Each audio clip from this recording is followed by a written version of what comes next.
কাজ কখনো অন্যের হয় না, কাজ তোমার নিজের। পারিশ্রমিক তুমি অবশ্যই পাবে তোমার নিজ কাজের। টাকার ওজনে কখনো করো না কাজের মূল্যায়ন, তাহলে কিন্তু হারিয়ে ফেলবে নিজের উন্নয়ন। কাজ করার সুযোগ পেয়েছ, সেটা স্রষ্টার অবদান। তার প্রতি কৃতজ্ঞ থেকো, করো না তার অপমান। যার করুণার ফলে তুমি আজ কর্মজীবী, তাকে স্মরণ না করো যদি, হারিয়ে ফেলবে সবই। যে তোমাকে কাজ দিয়েছে সে কিন্তু কেউ নয়, পৃথিবীর যাবতীয় কাজ কিন্তু স্রষ্টার ইচ্ছাতেই হয়।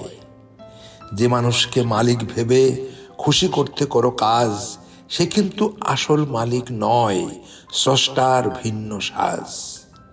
মানুষ হিসাবে সেও কিন্তু তোমার মতো একজন, মালিক সেজেছে আজ সে পেয়ে স্রষ্টার দেওয়া ধন। মন দেখেই স্রষ্টা ধন দান করেন, কথাটা মনে রেখো। বিষয়টি নির্ভেজাল সত্য, একটু খোঁজ করে দেখো। যে কোনো সময় সেও হতে পারে রাস্তায় দাঁড়ানো ফকির। তাই আজ তুমি কাজ করো স্রষ্টার অর্জন খুশির। এটাই যদি করতে পারো, পারবে না দিতে কাজে ফাঁকি। স্বীকৃতিও তুমি অবশ্যই পাবে, রাখবে না স্রষ্টা বাকি। যে কোনো সময় থেমে যেতে পারে কাজ করার ক্ষমতা তোমার, তাহলে কেন করবে চেষ্টা মানুষকে খুশি করার?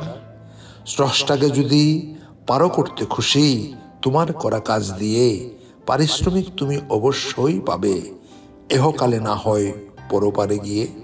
এমনি ভাবে নিজেকে যদি তৈরি করতে পারো মনে মনে, কাজের সম্মান বেড়ে যাবে তোমার, উন্নয়নও হবে দিনে দিনে।